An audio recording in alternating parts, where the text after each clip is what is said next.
Si Erwin Tulfo, sorry pero senador ka na ngayon. Hindi ka na broadcaster. Kung ikay senador na, gamitin mo ang kapangyarihan mo sa tama. Bakit hindi ka makatindig ngayon sa sarili mong mga paa? I am not talking for anybody. Ang sinasabi ko lang ay yung ating naobserbahan. Nasaan ang tapang nito? Yung mga dati niyang kaaway, kakampi niya na ngayon. Best friend pa nga yata. Di ba ga? What happened?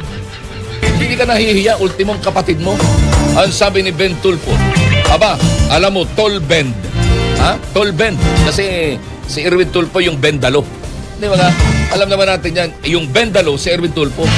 Sinangayunan na lang siya ni Boying Rimulya para hindi mapahiya at baka mawala pa sa...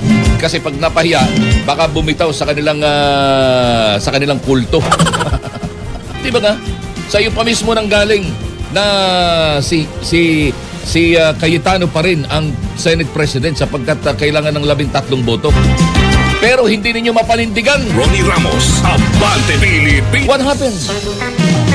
Nasaan na yung inyong prinsipyong makatao sana na pinaniwalaan ng marami? Pero ngayon ho ay parang iba na. Yan ba talaga ang nagagawa ng maleta? Ronnie Ramos. Yan o. It's 5:06 in the morning. Talaga naman napapraning na ang pamunuan ng Senado. Napapraning na. Hindi ko alam kung pare-pareho na sila ngayon sumisinghot ng bangag na administrasyon.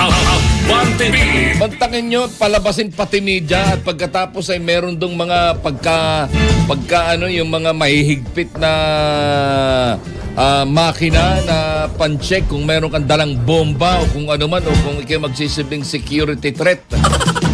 Nakakahiya. Nakakahiya. Ang Senado ay pampublikong pag-aari. Ang Senado ay pag-aari ng taong bayan.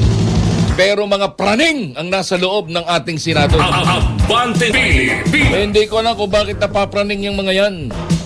Alam naman natin, simula nung 80s, 90s, pag sinabing praning, yan ho ay nakakasinghot. O kaya ho'y nakakahit-hit. Kaya nagtataka ako, praning na ba? Praning na ba itong mga ito? Lalo na itong si Erwin Tulfo. Sorry pero ang paghanga ko sa iyo noon ay hanggang noo, hindi lang hanggang liig. Pero ngayon ay mukhang pagkatapos na ikaw ay makinabang doon sa mga taga Mindanao, ngayon pinalalabas mo na nananakot ng tao ng mga ng Senado para hindi makapasok ang isang senador na taga Mindanao daw.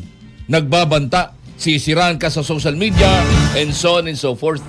Abay, ikaw ay nasa kapangyarihan, wala kang magawa. Alam nyo, ang isang leader o ang isang halal na opisyal at mayroong matinong pag-iisip, sa halip ho na takutin ng taong bayan, ako ay naniniwala na mas gagawin itong tama ang lahat. Una, kung mayroong mga nananakot na ganito, huwag mong dahanin sa social media o kaya sa mga interview. Or kung magpapa-interview ka, sabihin mo pangalan. Huwag yung name dropping o kaya ay phishing, nangangapa ka kung sinong unang tutuga. Huwag ganun. Huwag ganun. Imagine itong mga tao na ito, ilang tens of millions ang pinakinabangan nito sa panahon ni dating Pangulong Rodrigo Duterte. Di ba naalala ninyo yung commercial sa kanilang kanyang kanilang programa sa telebisyon, yung T3? Ay merong ito ba'y nalinis na? Anyari?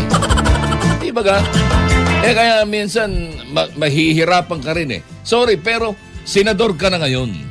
Hindi ka na broadcaster. Kung ikay senador na, gamitin mo ang kapangyarihan mo sa tama. Hindi ka nahihiya, ultimong kapatid mo. Ang sabi ni Ben Tulfo, aba, alam mo, tall bend. Tall bend. Kasi si Erwin Tulfo yung bendalo. Di ba Alam naman natin yan, yung bendalo si Erwin Tulfo. Sinangayunan na lang siya ni Boying Rimulya para hindi mapahiya at baka mawala pa sa... Kasi pag napahiya, baka bumitaw sa kanilang kulto. Ano tawag ni Ben Tulfo? Ang tawag ni Kuya, no? Kapatid. Hindi, si Rapi pala yung si kapatid mo. Si Ben Tulfo, sabi niya, Tol Ben, kung wala ka rin gagawing matino sa Senado, mag-resign ka na. You see? Imagine, sorry, masakit sa ating mga magkakapatid sa hanap buhay na ganito ang nangyayari. But you're no longer just a kapatid sa hanap buhay. Ikaw ay isang elected official na pinagkatiwalaan ka ng taong bayan, and yet, bakit hindi ka makatindig ngayon sa sarili mong mga paa? Abante Pilipinas. I am not talking for anybody. Ang sinasabi ko lang ay yung ating naobserbahan. Nasaan ang tapang nito? Yung mga dati niyang kaaway, kakampi niya na ngayon. Best friend pa nga yata. Di ba ga? Pilipinas. What happened? What happened? Yun lang ho ang aking tanong. Di ba kayo nahihiya sa taong bayan na nagtiwala sa inyo? Na naniwala sa inyo nung panahong kayo'y nasa broadcast? Yan, nawala sa inyo nung panahong ang tatapang ninyo sa inyong mga broadcast. Pag upo ninyo dyan, ano? Nasaan kayo ngayon? Di ba nga? Sa iyo pa mismo nang galing na si Cayetano pa rin ang Senate President sapagkat kailangan ng 13 boto. Pero hindi ninyo mapanindigan. Ronnie Ramos. Abante Pilipinas. What happened? Nasaan na yung inyong prinsipyong makatao sana na pinaniwalaan ng marami? Pero ngayon ho ay parang iba na. Yan ba talaga ang nagagawa ng maleta? Ronnie Ramos. Abante Pilipinas. Alas 5:11 na ho ng umaga. Ronnie Ramos. Abante Pilipinas. Ay nagsampa ho ng petisyon si Senador Cayetano sa Supreme Court para daw huklaruhin yung issue ng presiding yung presidency ng Senado at saka yung mga chairmanship ng mga komite bago itong maibalik ito sa tama bago na upo ang mga peking opisyal ng Senado ngayon. Abante Pilipinas. Di ba ga? Yan ho yung kanilang, kaya pala, kahapon kasi, dapat Blue Ribbon Committee, Blue Ribbon Hearing, pero umatras. Wala daw hong kinalaman yun hong may-ari noong Double Gem EDSA Events Place. Oo, kaya ito'y lumabas na presko na lang. Ayaw din papasukin yung mga senador. Bakit? Yan. So mayroong threat. That is the problem with this administration. Hindi ko na itutulit. Baka kami naman ang madamay. That's the reality. Pagka hindi nila nagusto ng sinasabi mo, sisipain ka ng First Lady. Abante Pilipinas. That is the problem.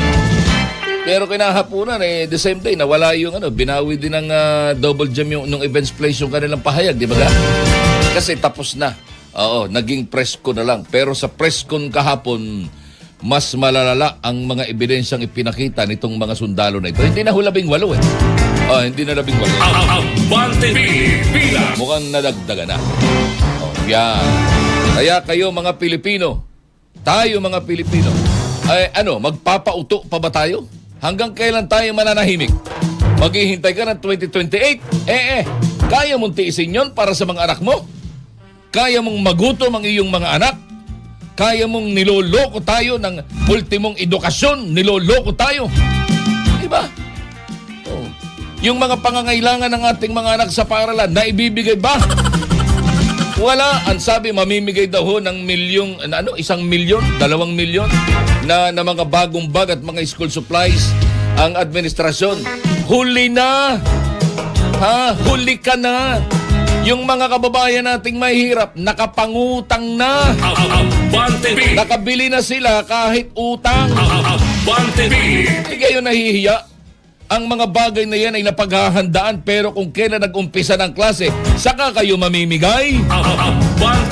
Wow! Heaven!